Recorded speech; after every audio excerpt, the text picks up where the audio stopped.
Ayi do debbo. Modi mako harko patron d'entreprise. Jente moƴƴo ko mi halnon ko harko patron d'entreprise. On debbo habaki innugol ko beyo dabbane boydi jogoy. O habbota ko inna ko beyo adda jiwum be adana mo jiwum ga suudu ko defanamo mako wuppanamo mako pasanamo mako fitanamo suudu. On debbo imoto ya o golla. O yaha o golla. Ayedo minuma har patron modi mako ko patron d'entreprise. Debbo ngaro amata wadde hay femme de ménage. Parce que kambe hibe andi golle den c'est ça ko woni ngurna. Ko golle tu woni ngurna. Goddo a gollay. Golle den non kadi na mawnintinana gol. Tank hida subude hida na min watade golle do min africain den wondi e mawninkinare. Il faut acce mawninkinagol. Porto ben inna y a pas de sot métier. Tous les métiers sont bons et utiles sauf le vol et la prostitution. Wo kala golle hino moƴƴi sina wujjugol ma yeyugol bandu mum ko dum don toni alda e dignité kono immagol yaha golla hida anni ko ngulendi ma wonda e gollude nyaamandi ngulendi ma don no buri sa jodi ke nugol kaare ko granjo ma ayinni kaare ko granjo ma kaare ko grande jo on hara tipini valeur ma on. Donc battez-vous sukaabe wato on jodo e perdirgol ni tan to jodo e perdirgol ni tan. Le temps passe très vite. Aduna on do na fo hebata non ko gonga fo kadi dabbata heba dum hidon andi kono mo dabbal kadi hebata mo wakila kadi gaynata fus ko hebirta facilement ala fus ko hebirta facilement ala ta jodo goto inna gaari ko granjoma goto mi inni on wana granjomo wato wada dum ga hakkille mo acce innigol gaari ko granjon ça c'est mon grand granjon artile les portes non. Grand jango nel dalan dum do. Grand jango wannalan dum do. Andi ton wombe wona extérieur ben. Wobbe be o il souffre énormément harbe sonji buri on parce que no woton golle go ko batta ko be wata on halande parce qu'on sikata. Na yo yi photo ji yimbe ma yi on piji ko yimbe hollata on sikon tout est rose. Tout n'est pas rose. Tout n'est pas rose. Donc andi hande ko fi affaire yaadu on falno en yewto seeda fi immigration o fi sukabe be. Donc andi sen jodi ke leede porto woni le Europe do woni Amerique kala ko wonirda aduna long Australie har ko leede porto wonda souvent a jotto inna konno be jettita bato rewirta kandiam kon motivata goddo hawnata kandiam metti faamude goy parce que min tigi jonno on le mise no minna comment c'est possible no metti définir sude moja parce que jama on sonjike moja Afrique sonjike moja bale on sonjike moja kono dum don on fop ko woni addude dum ko tawata peji men din golle ala désespoir no wodi ayay suka o immo o jinda nyallangal fop har ko jodo ko wulna ataaya ma joa ballon ma ndara yeddutira fi leede porto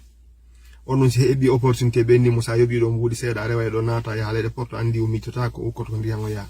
korko jiwo joni hari ko worbe yahayno ko ndiyam joni yi hay rewbe no rewde wobbe jettor hay pay ko naada ka batoji ukko e mum wobbe fejja wobbe lutta e nder mum faami ino yurmi ha ko tawata enen laami be embe woni président be pays jidin woni ambassadeur jidin woni responsable CEDEAO le ma Union africaine haaju mabbe ala be sokka juude wana be mabbe wana lien fus be marde be wonbe mayde kan ndiyam ko intéressé be ko honno kambe hebirta buudi be continue laama golle kono ko enen population enen citoyen lambda ko tawata ko ba peuple wonuden ko enen jonindirta hakkille remontidiren moral wallindiren fi yen hebuno wuriren hare ben kadi luttiral ni tun kandiyam andi se da leede porto ko mi wi nanen ko no metti ya inno goddo wata ar leede porto parce que aussi kay anyana mo oyinede kanko tigi ko dum joddi ma ton hatta an immoda arta kon wadi dum fo da leede porto say leede porto wela an artu fop on nani din halaji souvent be halna yon dum on don ton kon don décourage de ben fiyo be aru menen do men yahay anda hara ko anangol yimbe ben parce que ida andi si fo ukike na fo lumbata hayda huli hayya nanu siddo ma ukike dum hayda reedu ma no taji wobbe wolata hanata daninta goto be ukkare ko ndiyam ha be nata si be nati si be nodda be namin hewti ma min lumbi ma wadi ni risque jidi no wodi no metti fi ha kono men toujours men continuer sensibiliser go jama'o andina be danger no kan ndiyam réseau de trafiquant jidi no ka arabu ben donc andi min na goddum go kono arabu be no intiri wobben ko julbe kono be hay kefero burdo furmude no moddi buri be donc andi ko feddite ton kon donc ko renagol modja e der réseau ji din tabe utilise on ko renagol modja wata be ukko on réseau ji ko tawata be tampinay on be sonja on wobbe be itina on mbudi be itina mawbe mo mbudi be wada on prisonnier be letta on wobbe ukkan en ndiyan harbe ande lumboyta be ukkan e batoji di kella yahum unoy don lutton e mum nyande wo joni wonata do quelques jours wonata balde annal goddo may ka ndiyan ma yata do photo jimbe no wenga ka réseaux sociaux ji kaari joni wona ni no hay portobe wonni be normal be harbe condamné no aran me joni hay be goddo hebe hollata joni ka télé kambe ko sey inondation no wadi si madame si tawi ndiyan ari ka cicca e mabbe dudi be holla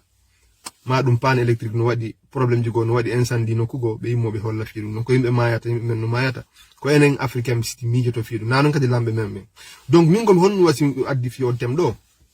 ko andir gollon wakile kala ko woni don ka atnal do hebon métier gollon c'est très important donc andi ko buren tampinde enen africain kadi den hownintini ça aussi c'est la vérité ay sukabe mi jonnan do exemple ka fulawaji men hay ka ca ego no wodi ay sukabe no jodo nyallangal forbe wonde ataya be wada ataya bimbi be wada ataya e midi may 14h be wada kadi ataya jemma parce que be inna fi hon be ne golle ala alors que sukabe no wa imma ya wada mécanique ya wada menuiserie ya wada golla wada bâtiment golla ka bâtiment parce que den golle fop sa etiki a wawi de avant de adale de porto do ko golle jaman non parce que do ça paye beaucoup si fa den golleji kono malheureusement aye suka men no jodi be inna min dum na golle an non wobbe go déjà hay no wadi ko be l'école be inna kambe donc alanto be tun ko be watta be na moi j'étudie je suis étudiant ou bien je suis élève anda l'école wana métier mi wala ni on ko di ha men ronki ko watta wobbe gono janga ga sa jodo wulna ataya be tanjini ha tanka état on jonnal be golle be gollata leyde porto do on yi e porto on be gabe fop no on témoignande pay kun yaha e l'école o iwa ka l'école o yaha o wada golle tactique hay mo baabe mun jogi entreprise do porto bendo be futtudo responsabiliser gol do en tout cas do France do à l'âge de 16 ans hari ko 18 ans joni be artiri à 16 ans ça veut dire que ça hebi duubi sa poye jego joni France do sa yehi l'école amari droit yo golla parce que be responsabiliser te law ibe andi l'école on ko wallito ma tum fi utana ma hakile fi utana ma laawi cionno tama golle pas forcément donc jama pay koy men koy beru hebbe chance yogol ka l'école ben parce que andi ka mi il faut na fo ma responsabilité ma margol moyen na do go fay mun l'école encadre be habe gayna be jande no satti kalle yo biddo ma kadi jango ha gayna o ronka hebde golle ala ko satti wuri dum hara yetti mbudi ma ni fo investi e fi on tiji ma nyawlike parce que andu Afrique hono yimbe so jori mawbe so jori FIFA e mumbe mais onon sukabe be onon rewbe be il faut do sukabe ben taw wakile wadon métier c'est important ta goto jodo inna par exemple min grand jang ono lede porto min jaajano lede porto non ko beew addana mbudi ma ko beew nabalan mi wata wadde godum ce n'est pas bon haray a holli horema ka ala valeur a holli hore a holli jaajema ma holli on ko trauma holora horema wata ma respectude ekkito ya siko mécanique ta mawnintino siko menuiserie ta mawnintino siko bâtiment ko mininanen kon ta mawnintino BTP pour menta do bâtiment travaux publics BTP ko golle non tu peux trouver du travail golla finance na horema business uma handara sawai voyage de légalement hare wale kandia rewben kadi rewben pour la plupart wobbe kadi hayno jangude mais hare be andi o fon be ala jangude ko be wonni wonani be ton ko fi tan wobben innube ala wadde hay fuy be jabata jombede be na hebe jangude hare be andi be ala jangude be yaho ya habe muto hara niveau wala be tawasi be yaali ngari mabbe kin be batano be wurira awa dum non fo ce sont des problèmes tawata ben rewbe don e ko e ben sukabe don si wonoyi ha désespoir duri be jettude be uko kandiam si be bi opportunité nato ko kandiam be nata na kadi fotu mabbe en grande partie mi atori dum don minni ko état ji din gouvernement ji men di woni ala créer de emploi parce que recette exportation ji kona yeyede kon jawle den bauxite jaman e uranium fer kala ko andu don jawle no nokkede kamen chinois be nabude porto be no ade nokka naba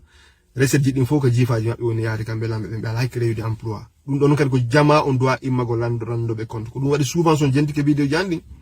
souvent on nana lang inna moƴƴingol lekkol wana golle sukaɓe moƴƴingol wattagol laawi wana golle sukaɓe moƴƴingol centre de santé hôpital ji wana golle sukaɓe ma clôturugol village wana golle sukaɓe non ko golle état on no ma nadugol ndiyam golle état ko sukaɓe doit imago waɗa mouvement ji organise o réclame droit ji maɓɓe ɗin fiyo état laamiɓe ɓen les maires les préfets les élus les communes les chefs de commune ma les ministres de l'urbanisme tout ça waɗo mouvement ji yewtu donc e syndicaliste ɓe waɗo mouvement ji fiyo ɓe créa un emploi parce que reste ko droit ji mum ko droit ji mum ko ɗo simi inni sukaɓe ɓen ɓe doit ka joɗagol ɓe croiser les bras joɗagol toute la journée har ɗon andi ɗon mari beaucoup de missions dans cette vie là ɗo mari beaucoup de choses ko waton waɗude ɗo waɗi mari piiji bus hande ko habbi on ton jooɗo innugol si état on waɗanali on golle on gollata ta goto kadi mawninkino innugol mi wala gollatade e golle ɗo woni gorko woni jiwo debbo no wawi wadde mécanique debbo no wawi wadde menuiserie debbo no wawi wadde plomberie wonɓe leyɗe porto ɓen hino andi ko min haalande ko reɓɓe ɗo waɗa golle ɗen fof mais wata goto innu kañum ko be e heɓa facilité ko ɗum tampine ko facilité hiɗen yiɗi facilité joɗagol wulna ataya toute la journée are an tigui a accepti ya perdu tamma on tam monɗa e perdude ɗon ko jaman on tam monɗa e perdude ɗon c'est de l'or jama on no doit heɓde prise de conscience seeɗa yiɗen andi na fof mari moyen fof kadi wata heɓude moyen fof kadi wata e wallegol woɓɓe kadi se wallama gaynay woɓɓe kadi hay walluɗa ɓe gaynata par ce que en andi en yiyaɗo woɓɓe busar famille maɓɓe no hetti hara ɓe mari jaja e marɓe mbuuɗi ma kutira e marɓe mbuuɗi ma mawɓe maɓɓe mari mbuuɗi soit ko ara ko commerçant ɓe ma ara ko fonctionnaire ɓe mi ara faɓe maɓɓe wakkilaki hiɗen andi ɗum kadi en yii ɗon busɓa ko en fof ko afrique janduɗen donc na wallegol kadi woni tigui tigui on ko il faut har an tigui e hoorema ɗa mari volonté hiɗa mari courage hara on jooɗaki habboron goto innugol kaari ko grand jo an ni e o ko frère jo an ni o ko grand jo an ko ta goto woni grand jo mum ko on woni grand hoore mum ma haynugol ko jajanni on hino extérieur ko non ko an woni hoorema ko on responsable hoorema gorko sa ari a ɓurni 20 ans andu tamma on ko 40 ans heddanima ya yaw retraite har ko 20 ans on de jogiɗa itti sikka noon sa woni ha 35 ans 40 ans ayeɗo woɓɓe ha joni ko 40 ans accon hakke har ka nder maɓɓe bawi maɓɓe ko en noon fawtiɓe kamɓe ɗe doit gollude fallito famille ji maɓɓe ni par ce que ɗum andirɗen enen afrique mais wata goto innu kaari ko granjo mum goto na granjo mum goto wana granjo mum waton acceptu joɗagol yowon hakkille mon e goto si goɗɗo walli on awa si o wallaki on so wallali on heɓuro ɗon andite o wakkili so heɓi fus heɓotako e nitum fus heɓorta nitum ko golle tun e wakkilare jonnata résultat golle e wakkilare jonnata résultat enen afrique en sutti pares enen africain en sutti pares ko gorto yiyata no goɓɓe wonu yiyata no waalo ha midi yona ɓe waalo ha midi ɓe immo ɓe yaɓe wulna ataya ɓe ara ɓe heɓi ko ɓe ñama ka suudu ɓe ñama ɓe yalta kadi kikiɗe kadi ɓe yaɓe moɓodir ɓe wulna ataya joni woni gorko waɗo ɗum non accon hakke wona ata ko golɗo hay goto mi ari mais problème jino ka société ji men tawata en jottogo e ɗo wolen politique attaque en gouvernement ɓe ɓen les gouvernants ñande o hiɗen wola e kaari ministre jon waɗali ɗum ɗo oɗo waɗali ɗum ɗo kono ko honɗum woni responsabilité citoyen jon ko wakkilagol heɓa prise de charge en soi har kanko tigi mo wawi ƴettude hoore makko responsabilité makko har o yowaki e goto ɗum ɗon c'est la première responsabilité du citoyen c'est de pouvoir se prendre en charge kala citoyen jono o doit wakkilagol ɗum ɗon par ce que hoɗo simi haalani on ɗum ɗon jonni am ɗo exemple ka portoɓe par ce que démocratie et organisation kamɓe on nan inspirade mum ayyay ɗo debbo moodi makko har ko patron d'entreprise jente moƴƴo ko mi haalni on ko har ko patron d'entreprise on debbo habbaki innugol ko beyo heɓa ɗaɓɓane boydi jogoy o habbotako inna ko beyo adda jiwum ɓe addanamo jiwum ka suudu ko defanamo ma ko wuppanamo ma ko pasanamo ma ko fittanamo suudu on debbo o immoto yaha o golla o yaha o golla ayeɗo minnuma hara patron moodi makko ko patron d'entreprise debbo on hara o amata wadde hay femme de ménage par ce que kamɓe hiɓe andi golle ɗen c'est ça ko ɗum woni gurdam ko golle tu woni gurdam goɗɗo a gollay golle ɗen noon kadi na mawnintinanagol tank hida subude hida na min wata de golle do min africain de wonde mawnin kinare il faut acce mawnin kinagol porto ben inna y a pas de sous métier. Tous les métiers sont bons et utiles sauf le vol et la prostitution. Wo kala golle hino moji sina wujjugol ma yeyugol bandu mum ko dum don toni alda e dignité kono immagol yaha golla hida anni ko ngulendi ma wonda e gollude nyaamandi ngulendi ma don no buri sa jodi ke endugol kaare ko granjo ma a inni kaare ko granjo ma kaare ko grande jo an hare a tippini valeur ma on. Donc battez-vous sukabe wato on jodo e perdirgol ni tan ton jodo e perdirgol ni tan. Le temps passe très vite. Aduna on do na fo hebata non ko gonga fo kadi bata heba dum don hidon andi kono mo dabbal kadi hebata mo wakila kadi gaynata fus ko hebirta facilement ala fus ko hebirta facilement ala ta jodo goto inna gaari ko granjoma goto mi inni on wana granjomo wato wada dum ka hakkille mo acce inni gol kaari ko granjo ça c'est mon grand granjo artile les portes non. Grand jango nel dalan dum do grand jango wannalan dum do andi ton wombe wona extérieur ben wobbe be i souffre énormément harbe sonji buri on parce que no woton golde go batta ko be wata on halande parce qu'on sikata na yo yi photo ji yimbe ma yi on piji ko yimbe hollata on sikon tout est rose. Tout n'est pas rose. Tout n'est pas rose. Peut-être à la différence les porto kuran kupata la yuno wodi a sanawni a nyawndoto aronkata ko nyama aronkata ko wattoda dum non tun c'est déjà ko non minimum vital ko dum au moins faranta den africain sa yi den jari den daranade do be lambe men ko din condition ji de bete faranta den do walitoro yimbe ben. Mais en dehors de cela population porto ben kadi be gollay ki don andi ko mi on halande ko porto gollay goy porto gollay on yi ay pay ko mignon à l'âge de 16 ans hara pay kun mo jogani hore makko salaire makko parce que imoto yaha golla wobbe mabbe har mabbe ko enseignante har be jannay bay mabbe har ko be directeur d'entreprise mais pay kun yaha wada petit boulot o golla e magasin o amata wade petit boulotji fi hebugol mbudi makko din sadi o suttana hore makko da bugol awa ko ene woni créant de misère woni créer de misère on kadi kamen parce que en jabal wadde effort sukabe en jabata wadde effort on fami do en jodo do wargo association peccio association pour le développement de Kari, association pour le développement de do jawri do joldi do en naada poto en naada ndiyan en mo ina centre de santé en wada ni golle habbodo non joni ko état on doit wadde kon darano do mi kadi état on be wada ko doit wadde ko on kadi wadde ko doit don wadde kon. C'est très important la responsabilité individuelle ko dum be wieta la responsabilité individuelle, la citoyenneté. Donc ça passe par quoi? Par la volonté de travailler. Golle, yawitetake. Alors que enen golle, enen africain. Je suis désolé à Chonhake. Il est maunintini. Il est maunintini ha mai. Aye do africain jo. Il on andi ko comme halta kondo ay moto do ya Afrique. Rares sont les personnes sous be halda ko gollata ka. E wolanta an gonu be gollata parce que be honintini. E si be hoti Afrique be nata an kondo mi gollata parce que muida on fami kini kanko ko patron. Muida kanyu no fami kini kanyu ko e bureau gollata. Ma muida kanyu no fami kini har ko yewgol ton dayna on onon wombe tombe. Be vanda on rêve. Be vanda on be yeya on ko ala. Hara be andi au fond c'est pas ça que qui sont en train de vivre. Donc ono wombe Afrique ben ono suka ben do yo majude ukolon kandian hocco don cikoron ukolon kandian sikon aljanna on ko do minata wato ngarude mi déconcerta gota wataro kono mi encourage ta on kali yongo kandian. Mais je veux qu'on wondon ko woni don pays mo wondon wo wakile daron si Allah wallahi on hebon no wuri don hara son voyager on voyager avec dignité. C'est pas facile non bido andi faut que dabata heba ko mi wodi nane.